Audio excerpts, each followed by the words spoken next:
Isang Memorandum of Agreement o MOA ang ninagdaan sa pagitan ng DILG, ARTA at iba pang business organizations kamakailan lang. Ang mga kaganapan at iba pang detalye, panoorin natin dito.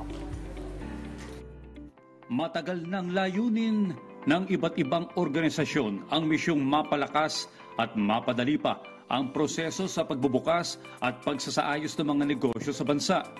Sa isang partnership meeting na pinangunahan ng Buklod Bayani Coalition o BBC na ginanap sa Philippine Chamber of Commerce and Industry, McKinley Hill, Taguig City, kabilang sa mga dumalo ang mga negosyante at karihim ng iba't ibang ahensya na layuning mapag-usapan kung paano maisasaayos ang proseso ng pagnenegosyo sa Pilipinas. Sa pamamagitan ng pakipagtulungan ng BBC, ang ARTA, Anti-Red Tape Authority at ang Department of Interior and Local Government o DILG ang magsisilbing opisyal sa restriction at sa trade o commerce ng bansa.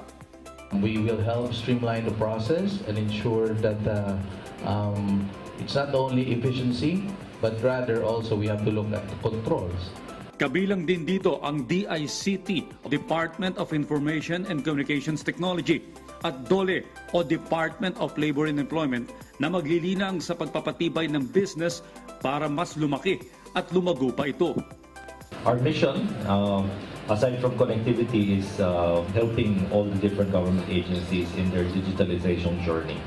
And we've partnered extensively with DILG, with DOLE, with ARTA, in looking for ways and means to streamline government processes and to be able to deliver the services that the people deserve.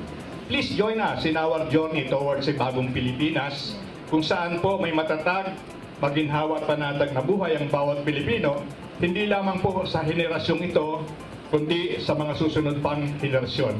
Sa ilalim ng bagong Pilipinas na tatak ng pamamahala ni Pangulong Ferdinand R. Marcos Jr. na layuning mapalakas ang ekonomiya ng Pilipinas, ang Buklod Bayani Coalition ay nanumpa na susuportahan ito. The presence of almost all the business organizations, no? You've got ECO, Philippine Chambers, PhilExport, tapos yung mga cabinet secretaries from ARTA, from DOLE, of course from DICT to the DILG. It's a very strong statement. No? Talagang kailangan palakasin ang negosyo. Mula sa pagtulong-tulong sa pagitan ng pamahalaan at ng mga non-government organizations, ito ang magsisilbing malaking hakbang sa pagsulong ng pagbuo at paglikha ng isang mahusay at business-friendly landscape ng ating bansa. Talagang naisip namin, tatag itong Buklod Bayani para makatulong. Dahil sila yung mga pagsosolve ng problema ng mga nasa business, to make it easy and para maka-attract tayo ng investors.